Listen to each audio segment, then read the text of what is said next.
मुजफ्फरनगर के पास में एक छोटा सा गांव है बुढ़ाना। आई थिंक ख़ानदान में मैं पहला ही था जो ग्रेजुएशन तक पढ़ पाया, वरना कोई पढ़ाई लिखाई का ज़्यादा वो नहीं था, सब जमींदारी। उसके बाद मैं जॉब करने लगा बड़ौदा में और चीफ केमिस्ट का जॉब करता था। लेकिन ज़्यादा बोर हो गया उससे एक साल के अंदर। फिर मैं वापस दिल्ली आ गया। दिल्ली आके मुझे किसी ने प्लेस दिखाए, ऐसी जॉब की तलाश में था मैं दिल्ली में भी, तो किसी ने थिएटर दिखा दिया मुझे मंडी हाउस में। वहाँ प्ले देखने के बाद मैंने डिसाइड किया कि आई थिंक ये चीज़ है जिसको मैं चाह रहा था करना, लेकिन कर कुछ और रहा था। तो फिर मैंने जो एक अमेचर ग्रुप होता है वो ज्वाइन किया और आई थिंक 1-1.5 साल उसमें काम किया। उसके बाद फिर नेशनल स्कूल ऑफ ड्रामा में मैंने एडमिशन ले लिया था। आई थिंक मैंने कई सारे जॉब ट्राई किए थे, चीफ केमिस्ट के अलावा भी काफ़ी जॉब किए थे। तो पता नहीं, आई डोंट नो, मुझे एक एहसास इस चीज़ का होता था शायद मैं बोर हो जाऊंगा इस जॉब से। फिर दूसरा ट्राई करता था। फिर तो ये था कि मैं क्या चाह रहा था मुझे भी एग्जैक्टली पता नहीं था मैं क्या चाहता हूँ। फाइनली जब मैंने प्ले देखा तो मुझे लगा कि ये चीज़ है जो शायद मुझे जिसकी ज़बान नहीं मिली थी, वर्ड्स नहीं मिला था कि थिएटर क्या होता है। तो शायद ये चीज़ है, बहुत ही क्रिएटिव चीज़ है और मैं ये करना चाहता था लेकिन मुझे पता नहीं था। तो आई डोंट नो कैसे हुआ या क्या कभी अनकॉन्शियस माइंड में कहीं बैठा होगा जो कभी मैंने रियलाइज़ नहीं की इस चीज़ को।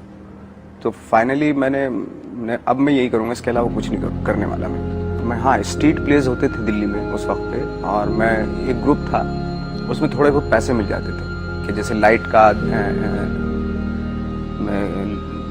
बिजली की चोरी का कुछ एक स्किट सा बना लिया, दिल्ली सरकार से मिला, उसके लिए स्किट कर दिया, जाके गली गली कुछ जाके कर रहे थे। तो कोई प्रोडक्ट आया, जैसे ऑयल है, ऑयल कंपनी का कोई प्रोडक्ट आया, अब उसका एडवर्टीजमेंट करना है तो 5-6 लोगों का ग्रुप बना लिया। तो जगह जगह पे जाके वो परफॉर्म करते थे, उसके बारे में बताते थे।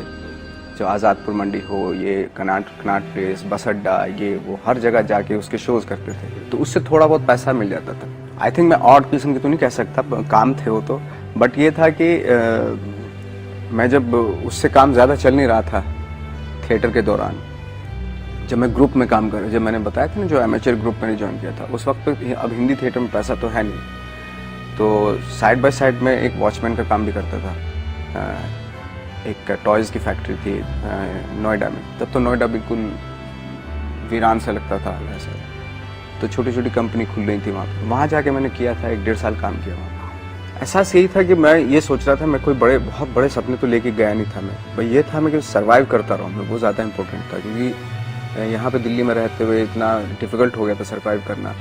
तो वहाँ पे एक ही था कि बस सर्वाइवल होता रहे ठीक से, और बाकी काम वाम जो मिलेगा वो तो करते रहेंगे, छोटा मोटा काम, 1 सीन 2 सीन जो होगा वो करते रहेंगे, क्योंकि बड़ा सीन तो कोई देने वाला नहीं। पहले मैंने टीवी ट्राई किया, टीवी में इतना मुझे ज़्यादा कुछ मिला नहीं है कि 1-2 एपिसोड के काम मिले और फिर नहीं भी मिले। और फिर फिल्मों में ट्राई किया, 1-1 सीन उसमें मिले। तो बस यही था कि 1-1 सीन मिल रहे थे और मेरा काम चल रहा था, और ये सिलसिला कोई 10-11 साल तक चलता रहा होता था एक्चुअली। और रिजेक्शन भी होता, रिजेक्शन तो चलो ये था कि मैं यूज टू हो चुका था इतना सारा। जब क्या होता है कि 1-2 बार शुरू में मिलता है रिजेक्शन, तो आदमी को थोड़ा डिसअपॉइंटमेंट होता है आदमी, बट जब बहुत सारे हो जाते हैं तो फिर उस पर कोई फ़र्क नहीं पड़ता।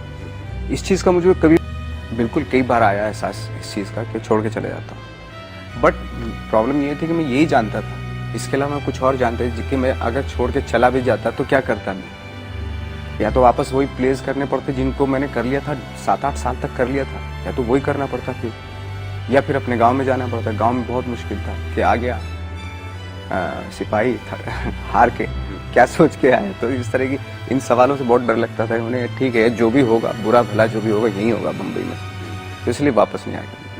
भगवान के भरोसे मत बैठिए, का पता भगवान हमरे भरोसे बैठा।